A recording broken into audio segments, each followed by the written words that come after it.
Listen, if you were with us earlier, just after the full-time whistle, you would have heard Guillaume Balaguer telling us that it had gotten testy and it had gotten loud in the tunnel post-game after the final whistle between Atletico and Manchester City. And footage has just emerged from the tunnel where you can see what was happening there. We're just going to play it in for you, and the guys can kind of react and let you know what they think of this. Well, Thierry, you've played against Atletico Madrid before and those type of teams. Is this a normal occurrence? Because it always feels to me when you play against Atletico Madrid on the pitch, it always seems to end up in a fight. And does this happen? Is this common? I never had that issue with Atletico Madrid when I was playing for Barcelona.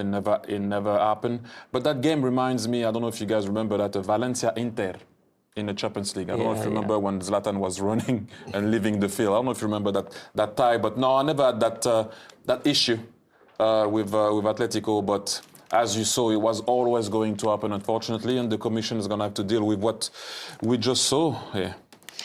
Let's take you out to Guillaume Balaguer, who was in the tunnel over there in Madrid. I guess we're just interested in your reaction to what we're seeing as well, Guillaume, and what it's been like in the mix zone.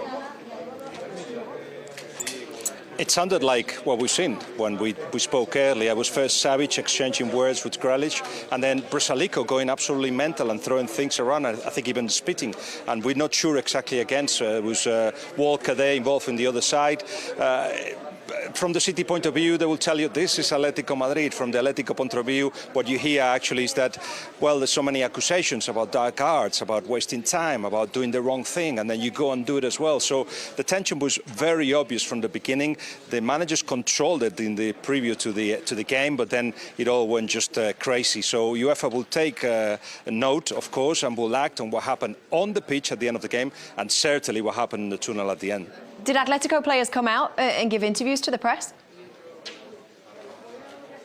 Yes, I spoke to Jano Black, who, after the first question, I think if I asked him about his son, he would have said, well, City wasted time, didn't they? Because they had it in them to actually say, you know, there is things that we don't like about what City does, but we, the only ones being accused of it. And when I spoke to not just him, but a couple of Atletico Madrid players that passed by as well, nobody was in the tunnel. And nobody really know what happened in that brawl on the pitch. It's normal, but you see the faces, you see who's done it, you see what has happened, and now it's for UEFA to act. The tension was so obvious, as we said earlier, that UEFA decided actually to calm things down and not allow the players to come to us as soon as the game finished. 10 minutes later, they all started coming, and even Pep Guardiola basically said, no comment. That was his comment. Huh. All right.